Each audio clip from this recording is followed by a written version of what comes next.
Alright, we're going to clean up this Ford 88 for the Beretta.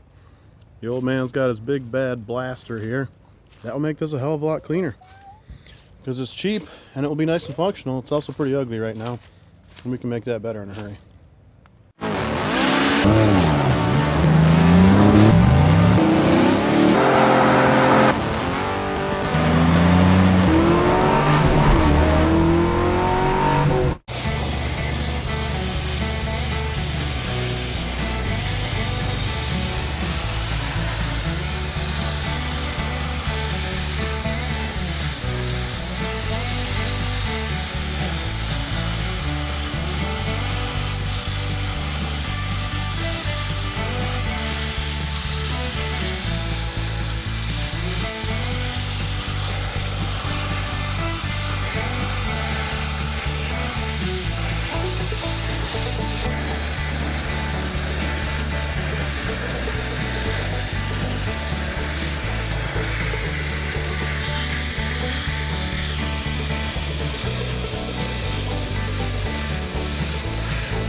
Okay, it's all blasted, and it's primed too, which I didn't want them to do.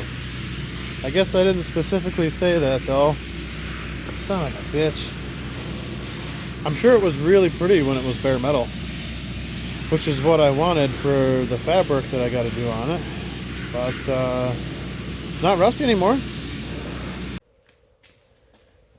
Yeah, this is unfortunate. So that must have been kind of a little weak spot in the cover, and the big badass blaster blew a hole in it, which means I'm going to have grit inside the diff. So I've got to pull this cover off, see how much shit is in there, and maybe pull this actual differential out and clean it out, see if I got to do the bearings, whatever the deal is. But that sucks. Alright, well, that's the angle that it came in on, apparently, and I see some grit on the ring gear here, but that's not as bad as I thought it might be. Still probably going to pull this whole diff out, clean it all up. Oh yeah, the spiders are what really got most of the grit here. Yeah,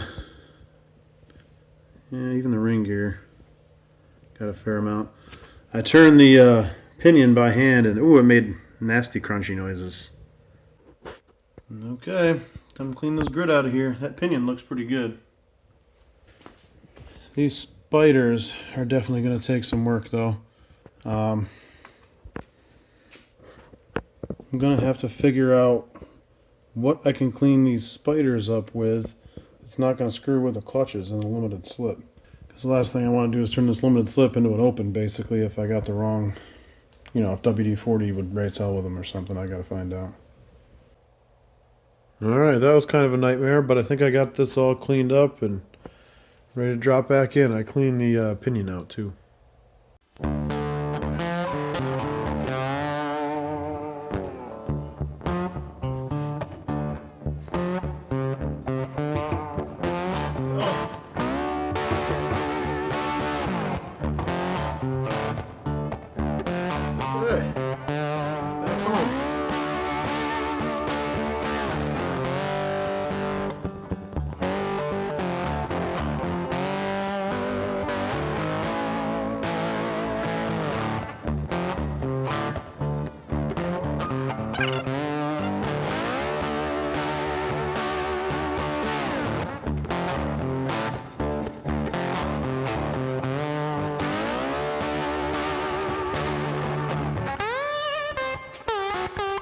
80 foot-pounds.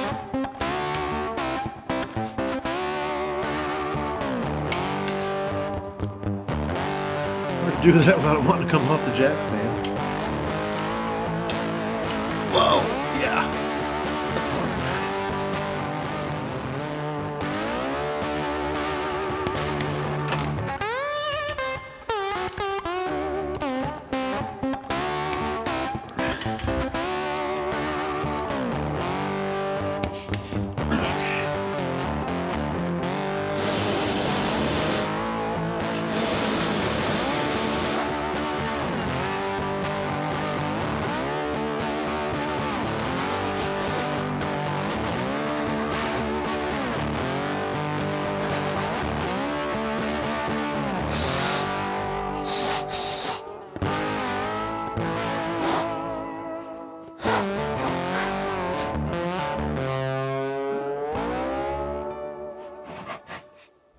I guess those backing plates only come off that easy if they're rusty junk, because there are rivets in there I got to drill out.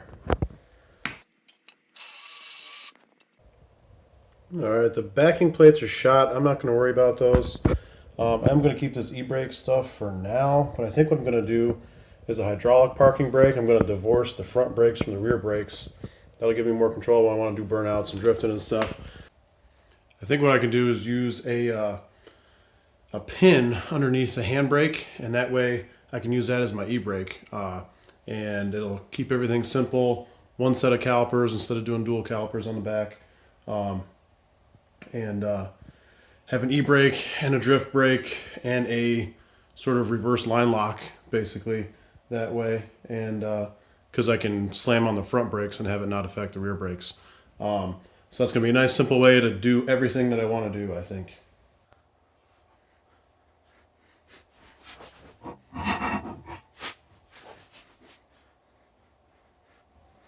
Okay, that one drops right in like it's supposed to.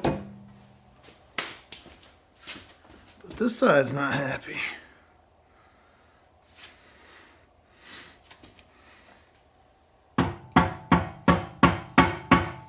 Alright.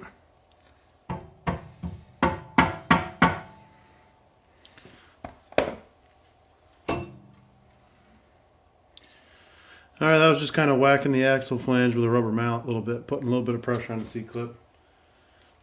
And it did drop right in, so I'm not too worried about it. Yeah, I even got this going the right way.